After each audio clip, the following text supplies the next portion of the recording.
We're just having a conversation then about energy, and of course I think the two biggest issues facing Australia are energy and water. We need both of them to come together in order to pay for our future. It doesn't matter how long we keep our pensioners in a job and working and paying taxes, we can't pay for our future unless we get those two things right. Very interestingly, today in the New South Wales Parliament, one of the Shooters and Fishers MP, her name is Helen Dalton, not long elected to Parliament in March. She's from a big property, and because she's from a big property, she has a number of water rights that move through her land. So she has declared $17 million in water rights to the Parliament, but she says the disclosures aren't enough. We should be much tougher. We should know exactly who owns the water in this country, and she wants to introduce a bill into the New South Wales Parliament to mandate that level of disclosure, not just for politicians, but for anyone who owns water. And I couldn't agree more, Chris Smith. I couldn't agree more. We need this in every state and territory, and we need some Commonwealth oversight. I think actually, to be fair, we need to fix this whole basin plan from the get-go. It's a great idea, except everything about Murray-Darling Basin and the system that exists now is in tatters, and I have a feeling they've got to blow up the entire system rather than meddling on the sides. But what this would stop, and this is something that the Fed should take from her and what she had to say today, what it would stop would be these people who have vested interests in holding on to water, not necessarily farming, holding on to water for as long as they want, and then that bumps up the price of the water, the value of the water, whether they mean it or not. Those sorts of people would have to put their hands up and admit as to how much of their allocation they own at the moment. That would take away, I think, some of the deliberate attempts to bump up the water and earn a profit from it. Chris is being very kind there, Prue. These are water speculators backed by banks who have bought up a lot of this water.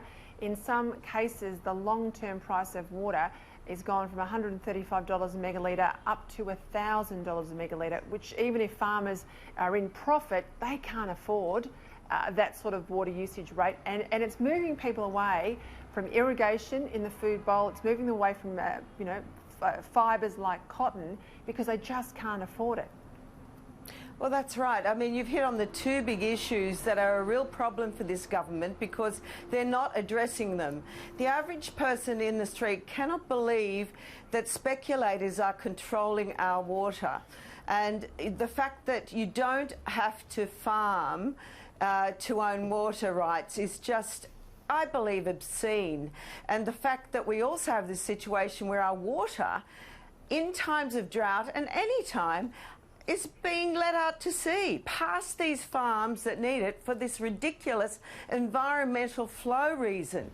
I mean, for God's sake, can we get some action here and change it? And it's the same with energy. I'm sorry, Angus Taylor, I really like you, but, you know, get going.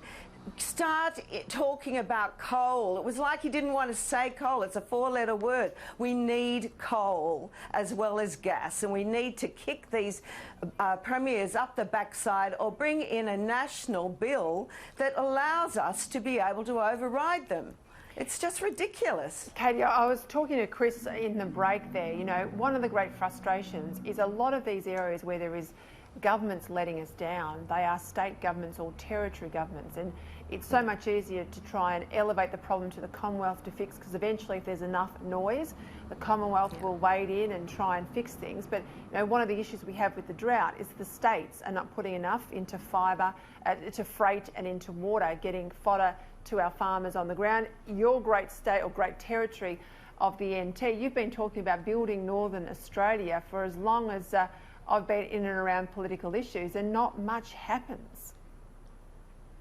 Well, this is the thing. We feel like we're talking about building Northern Australia all the time, Peter. And I've got to say, I actually found it quite fascinating listening to the Minister a little bit earlier, and he was talking about gas and talking about getting gas from Queensland, from the Bass Strait. And it wasn't until there was one small part where he spoke about gas here in the Northern Territory. Now, Malcolm Turnbull very famously said to our Chief Minister, Michael Gunner, pull the trigger, Gunner, pull the trigger when it comes to gas. We did pull the trigger, and now it's taken a little while to get things moving, but they are the types of areas where realistically we in the north are trying to build ourselves, areas like gas.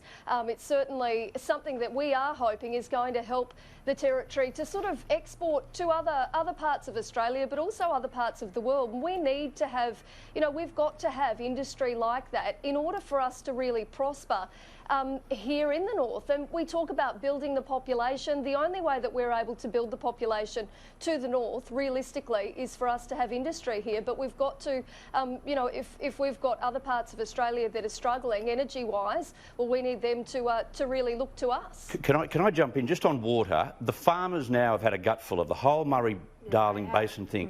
You've heard from your sources, and I've heard from mine, of a major rally which is being organised as we speak. There were flyers sent out via Facebook today, and I'll tell you who's involved. There are people like the Southern Irrigators, the Murray Valley Private Diverters, Upper Goulburn River Catchment Association, about 20 different bodies. They want tractors, they want utes, they want trucks. There's a convoy going on December 2, the Monday, from Yass, the Caltex service station, heading all the way to Canberra. They intend to stay not just for 5 minutes, they intend to stay there for days, so the feds can actually hear what they have to say about how the inability and workability of the Murray-Darling Basin scheme. So it's on. People power is starting to weigh in here.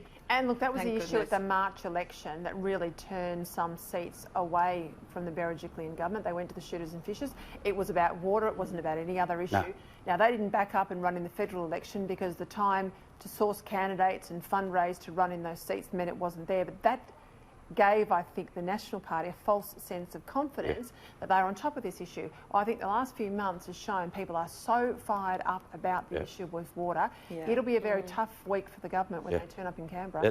They've destined that rally to occur when they're all back in Canberra. It's good timing, and the message will get out nice and loud and clear.